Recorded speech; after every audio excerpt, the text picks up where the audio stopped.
اعوذ باللہ من الشیطان الرجیم بسم اللہ الرحمن الرحیم الذی جعل لکم الارض فراشا والسماء بناء وانزل من السماء ماء فاخرج به من الثمرات رزقا لکم، یعنی رب وہ ذات ہے جس نے بنایا تمہارے لیے زمین کو فرش اور آسمان کو چھت، اور برسایا آسمان سے پانی، پھر اس پانی کے ذریعہ پردہ آدم سے نکالی پھلوں کی غذا تمہارے لیے۔ اس آیت سے پہلے ان انعامات کا ذکر تھا جو انسان کی ذات کے متعلق ہے، اور اس آیت میں ان انعامات کا ذکر ہے جو انسان کے گرد و پیش کی چیزوں سے متعلق ہے، یعنی پہلی آیت میں انفسی اور دوسری آیت میں آفاقی نعمتوں کا ذکر فرما کر ان تمام اقسام نعمت کا احاطہ فرمایا گیا ہے۔ ان آفاقی نعمتوں میں سے زمین کی پیدائش کا ذکر ہے کہ اس کو انسان کے لیے فرش بنا دیا، نہ پانی کی طرح نرم ہے جس پر قرار نہ ہو سکے، اور نہ لوہے اور پتھر کی طرح سخت ہے کہ ہم اسے اپنی ضرورت کے مطابق آسانی سے استعمال بھی نہ کر سکے، بلکہ نرمی اور سختی کے درمیان ایسا بنایا گیا جو عام انسانی ضروریات زندگی میں کام دے سکے۔ فراش کے لفظ سے یہ لازم نہیں آتا کہ زمین گول نہ ہو، کیونکہ زمین کا یہ عظیم الشان کرہ گول ہونے کے باوجود دیکھنے میں ایک سطح نظر آتا ہے، اور قرآن کا عام طرز یہی ہے کہ ہر چیز کی وہ کیفیت بیان کرتا ہے جس کو ہر دیکھنے والا عالم، جاہل، شہری، دیہاتی سمجھ سکے۔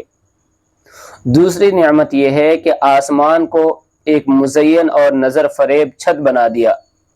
تیسری نعمت یہ ہے کہ آسمان سے پانی برسایا، پھر پانی آسمان سے برسانے کے لیے ضروری نہیں ہے کہ بادل کا واسطہ درمیان میں نہ ہو، بلکہ محاورات میں ہر اوپر سے آنے والی چیز کو آسمان سے آنا بولتے ہیں۔ خود قرآن کریم نے متعدد مقامات میں بادلوں سے پانی برسانے کا ذکر فرمایا ہے۔ مثلا ارشاد ہے اَأَنْتُمْ أَنزَلْتُمُوهُ مِنَ الْمُزْنِ أَمْ نَحْنُ الْمُنزِلُونَ، کیا بارش کا سفید بادلوں سے پانی تم نے اتارا ہے یا ہم اس کے اتارنے والے ہیں۔ دوسری جگہ ارشاد ہے وَأَنزَلْنَا مِنَ الْمُعْصِرَاتِ مَاءً ثَجَّاجًا، ہم نے اتارا پانی بھرے ہوئے بادلوں سے پانی کا ریلا۔ چوتھی نعمت اس پانی کے ذریعے پھل کا پیدا کرنا اور پھلوں سے انسان کی غذا پیدا کرنا ہے۔ پروردگار عالم نے چار مذکورہ صفات میں سے پہلی تین باتیں تو ایسی ہیں کہ ان میں سے انسان کی سعی و عمل کا کیا، خود اس کے وجود کو کوئی دخل نہیں۔ بیچارے انسان کا نام و نشان بھی نہ تھا جب زمین اور آسمان پیدا ہو چکے اور بادل اور بارش اپنا کام کر رہے تھے۔ ان کے متعلق تو کسی بے وقوف جاہل کو بھی یہ شبہ نہیں ہو سکتا ہے کہ یہ کلام سوائے حق تعالی شانہ کے کسی انسان یا کسی بت یا کسی اور مخلوق نے کیے ہوں گے۔ ہاں، زمین سے پہلے پھل اور پھلوں سے انسانی غذا نکالنے میں کسی سادہ لوح اور سطحی نظر رکھنے والے کو یہ شبہ ہو سکتا تھا کہ یہ انسانی سعی و عمل اور اس کی دانش مندانہ تدبیروں کا نتیجہ ہے کہ وہ زمین کو نرم کرنے اور کمانے میں، پھر بیج ڈالنے اور جمانے میں، پھر اس کی تربیت اور حفاظت میں اپنی محنت خرچ کرتا ہے۔ لیکن قرآن کریم نے دوسری آیات میں اس کو بھی صاف طرح واضح کر دیا کہ انسان کی سعی اور محنت کو درخت اگانے یا پھل نکالنے میں قطعاً کوئی دخل نہیں،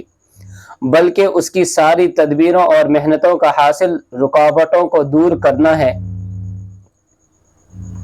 یعنی انسان کا کام صرف اتنا ہی ہے کہ پیدا ہونے والے درخت کی راہ سے رکاوٹیں دور کرے اور بس۔ غور کیجئے کہ زمین کا کھودنا، اس میں ہل چلانا، اس میں جھاڑ جھنکار کو دور کرنا، اس میں کھاد ڈالنا، زمین کو نرم کرنا، جو کاشتکاروں کا ابتدائی کام ہے، اس کا حاصل اس کے سوا کیا ہے کہ بیج یا گٹھلی کے اندر سے جو نازک کونپل قدرت خداوندی سے نکلے گی، زمین کی سختی یا کوئی جھنکار اس کی راہ میں حائل نہ ہو جائے۔ بیج میں سے کونپل نکالنے اور اس میں پھول پتیاں پیدا کرنے میں اس بیچارے کاشتکار کی محنت کا کیا دخل ہے؟ اسی طرح کاشتکار کا دوسرا کام زمین میں بیج ڈالنا، پھر اس کی حفاظت کرنا، پھر جو کونپل نکلے اس کی سردی، گرمی اور جانوروں سے حفاظت کرنا۔ اس کا حاصل اس کے سوا کیا ہے کہ قدرت خداوندی سے پیدا ہونے والے کونپلوں کو ضائع ہونے سے بچایا جائے۔ ان سب کاموں کو کسی درخت کے نکلنے یا پھلنے پھولنے میں بجز رفع موانع کے اور کیا دخل ہے؟ ہاں، پانی سے جمنے والے بیج اور اس سے نکلنے والے درخت کی غذا تیار ہوتی ہے اور اسی سے وہ پھلتا اور پھولتا ہے، لیکن پانی کاشتکار کا پیدا کیا ہوا نہیں ہے۔ اس میں بھی کاشتکار کا کام صرف اتنا ہے کہ قدرت کے پیدا کیے ہوئے پانی کو قدرت ہی کے پیدا کیے ہوئے درخت تک ایک مناسب وقت میں ایک مناسب مقدار میں پہنچا دے۔ آپ نے دیکھ لیا کہ درخت کی پیدائش اور اس کے پھلنے پھولنے میں اول سے آخر تک انسان کی محنت اور اس کی تدبیر کا اس کے سوا کوئی اثر نہیں نکلے کہ وہ درخت کے راستے میں روڑے ہٹا دے یا اس کو ضائع ہونے سے بچا لے۔ باقی رہی درخت کی پیدائش اور اس کا بڑھنا، اس میں پتے اور شاخیں، پھر پھول اور پھل پیدا کرنا، سوائے اس میں خدائے تعالی کے اور کسی کو کوئی دخل نہیں۔ اسی مضمون کو قرآن کریم نے اس طرح بیان فرمایا: افرأیتم ما تحرثون اانتم تزرعونہ ام نحن الزارعون، بتلاؤ جو کچھ تم بوتے ہو اسے تم اگاتے ہو یا ہم اس کے اگانے والے ہیں۔ قرآن کے اس سوال کا جواب انسان کے پاس بجز اس کے اور کیا ہے کہ بلا شبہ اللہ تعالیٰ ان سب درختوں کو اگانے والا ہے۔ اس تفصیل سے یہ واضح ہو گیا کہ جس طرح زمین اور آسمان کی پیدائش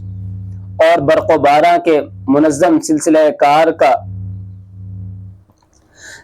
کار میں انسانی سعی و محنت کا کوئی دخل نہیں، اسی طرح کھیتی اور درختوں کے پیدا ہونے اور ان سے پھل پھول نکلنے اور ان سے انسان کی غذائیں تیار ہونے میں بھی اس کا دخل صرف برائے نام، اور حقیقت میں یہ سب کاروبار صرف حق تعالی کی قدرت کاملہ اور حکمت بالغہ کا نتیجہ ہے۔ خلاصہ یہ ہے کہ اس آیت میں حق تعالی کی ایسی 4 صفات کا بیان ہے جو سوائے اس کے اور کسی مخلوق میں نہیں پائی جاتی، اور جب ان دونوں آیتوں سے یہ معلوم ہو گیا کہ انسان کو عدم سے وجود میں لانا اور پھر اس کی بقا و ترقی کے سامان زمین اور آسمان، بارش اور پھل پھول کے ذریعے مہیا کرنا سوائے ذات حق جل شانہ کے اور کسی کا کام نہیں، تو ہر ادنا سمجھ بوجھ رکھنے والے انسان کو اس پر یقین کرنے کے سوا کوئی چارہ نہیں رہتا کہ عبادت و اطاعت کے لائق اور مستحق بھی صرف وہی ذات ہے، اور اس سے بڑا کوئی ظلم نہیں کہ انسان کے بود و وجود اور اس کے بقا و ارتقاء کے سارے سامان تو اللہ تعالی پیدا کرے، اور غافل انسان دوسروں کی چوکھٹوں پر سجدہ کرتا پھرے، دوسری چیزوں کی بندگی میں مشغول ہو جائے۔